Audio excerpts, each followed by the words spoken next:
Chères âmes en conscience, bonjour. Aujourd'hui, nous évoquons le thème sur la spiritualité. Ce mot, qui n'a pas tout son sens dans le langage actuel, est le plus souvent vulgarisé, voire moqué. On la confond souvent à l'ésotérisme ou à la gnose. Sa simplicité est pourtant tout autre si on veut se lancer à sa conquête. Vers son intériorité, il est plus sage d'en connaître son sens. Elle est la leçon du sens de l'esprit, ou de ce qui est immatériel. Elle prend forme par différentes formes, aussi bien par la religion que la métaphysique. Son sens est, comme dit plus haut, l'intériorité, et son monde est vivant. La spiritualité est un état de reconnexion à notre nature divine, celle qui donne du sens à notre vie matérielle. Elle sonne la présence de la paix contre une vulnérabilité des forces de pouvoir en nous. Sa définition est celle du souffle de l'esprit, qui anime notre devoir moral en quête de sens. Son abysse est une mémoire retrouvée de béatitude et une sensation d'avoir retrouvé sa digne place pour servir son prochain, comme une muse qui anime l'artiste et une matière première sur laquelle il pose son art délicat. Cette vibration quelque peu orgueilleuse qui fait que nous restons ancrés à nos deux polarités, tisse un drap d'unité salvatrice. Elle permet à notre dualité de rester en connexion avec la matrice universelle. Son magnétisme désigne une pureté, une qualité, une dévotion à notre part magique. Nous portons des mémoires qui de vie en vie se révèlent, et les retrouver par ce biais est le seul moyen.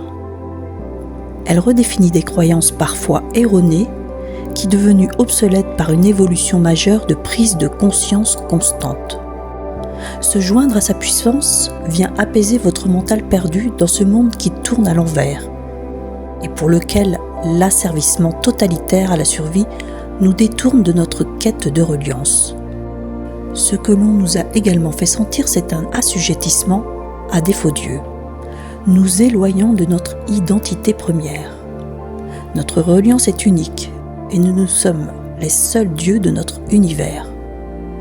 Donner sa place à l'esprit reste une communion, faite de béatitude et dans un sens commun de participation pour trouver sa place ici-bas. Votre devoir reste toujours votre bien-être et par tous les canaux possibles. Peu importe si la maladresse de vos croyances est dominante, car votre âme vous amène toujours vers son évolution symbolique. Chaque part de nous est digne de recevoir la paix et l'amour. Qui la concerne devient une vérité retrouvée.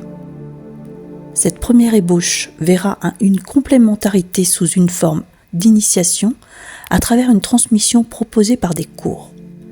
D'ici là, je vous invite à réécouter plusieurs fois chaque audio qui diffuse à mesure d'écoute, donnant une prise de conscience différente, et c'est par la répétition minutieuse que l'esprit se forge d'une intensité de sens. Votre intégrité a besoin de vous retrouver. Sachez lui donner l'attitude de générosité pour vous sortir de vos enfermements fallacieux. La victoire pour la paix passe par une assiduité de reliance. Pour ma part, je l'ai reconnectée grâce à l'écriture et c'est par cette occasion que je me sens légitime pour vous inviter à vous transmettre cette réception par cette vibration. Je vous remercie pour votre écoute précieuse, pour votre reconnexion, pour votre sincérité pour ce chemin intérieur. Merci à vous qui cherchez et qui questionnez, qui acceptez de vous transformer. Merci d'être là, dans ce lieu courageux où la vérité peut se déposer. Avec toute ma gratitude et ma lumière, Catherine Hannet pour Écriture Connectée.